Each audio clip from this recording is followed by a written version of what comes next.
now. Good evening and thank you for joining us on Hawaii's only live local newscast at 7. A massive settlement resolving all claims and lawsuits over the Maui wildfires could be on the table as soon as next week. And no dollar figures are yet revealed as the clock ticks down on a global settlement that must be finalized in just days. And even then, wildfire plaintiffs could decide to walk away.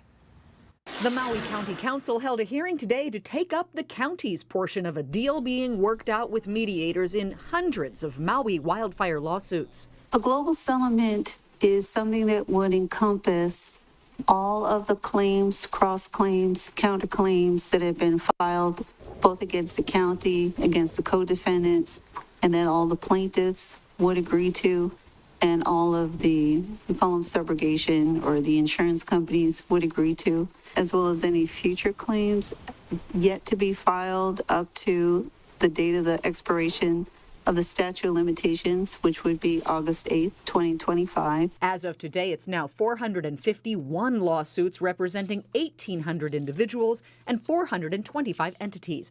Maui County is the defendant in many, and even the plaintiff in some. Other defendants include Hawaiian Electric, the state of Hawaii, and other private landowners and utilities. In those complaints include, of course, wrongful death, property damage, inverse condemnation, negligence, just as an example of the number of kinds of causes of actions that we're facing.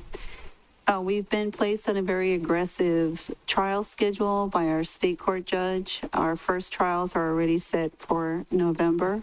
Trials unless settlement comes first. The dollar figures are not being revealed. Plaintiff attorneys involved in wildfire litigation tell me that's standard. All I can say is that mediation has been going on for some period of time. That's all very confidential, and it's intended to allow the parties to be open with each other and have candid conversations about the case. Both the state and Hawaiian Electric acknowledged ongoing mediation, but declined to comment.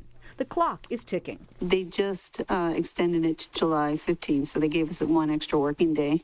So even though, having said that, I would still like to have some tentative recommendations from this council before we can get back to the mediator on whether or not we would accept the proposal. The offer of a settlement doesn't make it final. In any case, the client always needs to consent to a settlement of their claims, and so that would have to be a part of any settlement proposal is client signing off and saying, okay, I agree to give up my claims in exchange for what's being offered.